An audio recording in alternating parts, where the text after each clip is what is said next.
Hi and welcome to my channel. In today's video I'll be showing you guys how to burn tail cow. This is actually the tail of a cow, so we are going to be burning it today. I had a video like this before, but I actually took it down. However, this one is more explicit because I'll equally show you how to wash your cow meat. So if you're somebody who cooks pepper soup tail cow, pepper soup foot cow, I got you covered. I'll be showing you how to wash your tail cow after burning it. So when you purchase tail cow, if you're fortunate enough, you realize that there's excess cow skin on it. That's if the butchers are fair with you. If they are not, then they are just going to cut out this excess parts that you have the privilege to cut and reserve for themselves. However, you're still going to pay that same amount for the tail cow. So this excess part taken out is called kanda. So this is practically the skin of the cow that you are taking out, because burning the tail cow with all of this skin is actually going to be cumbersome. So after setting this aside, we are going to proceed to actually roast or burn the tail of our cow.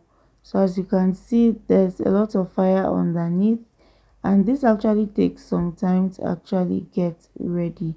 So look at the extra cow skin that has been taken off. This is how big it is.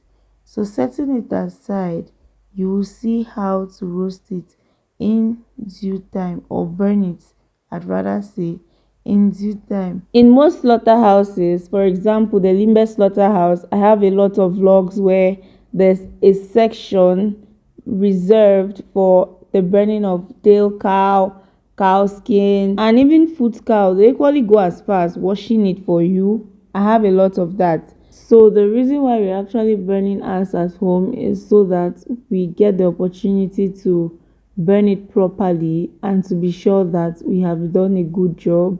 Because most times when you buy it and it has not been properly burnt, you definitely have to bring it back home, light your fire, and then burn it again for the second time. That is extremely stressful because most people who sell this have already included their manual labor fee in the price of the meat. That is what they have done already. So do you see this part that we are getting rid of? It is not needed. That is just hair. My mother once told me that that particular part is not always discarded. Sometimes it is added to drums and used for many other things.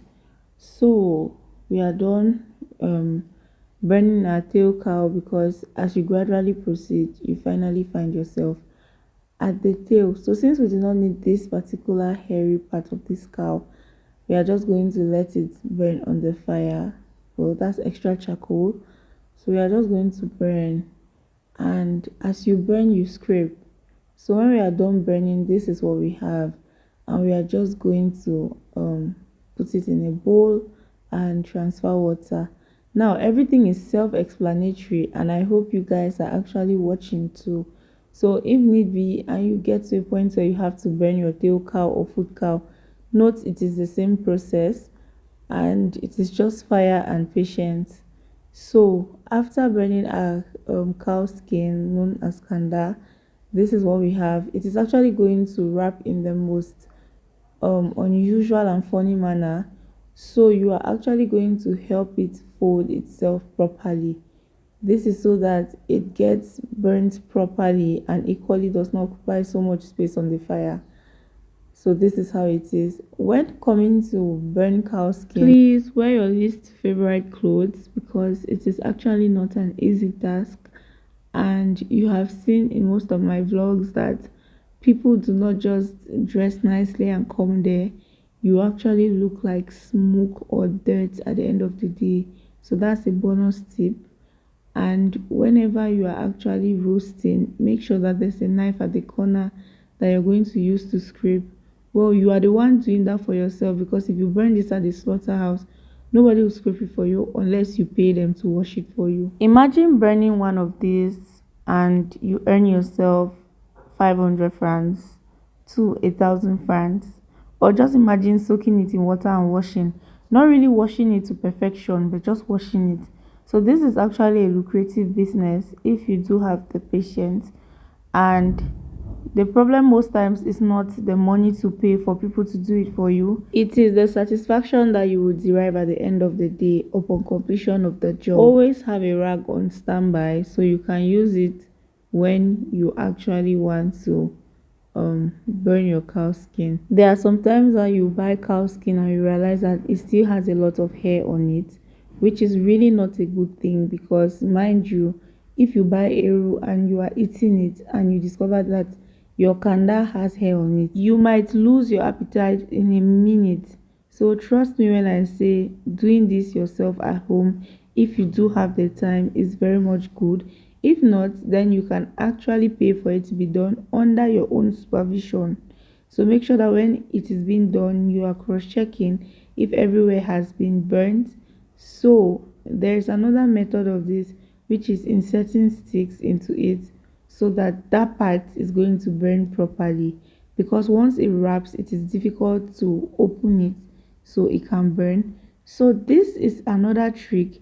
If you want to cook a dish immediately and your cow skin is still very hard, meaning you just burnt it, then you can proceed to boil it in water for some time, then you scrape, meaning you don't have to wait until it becomes softer before washing it.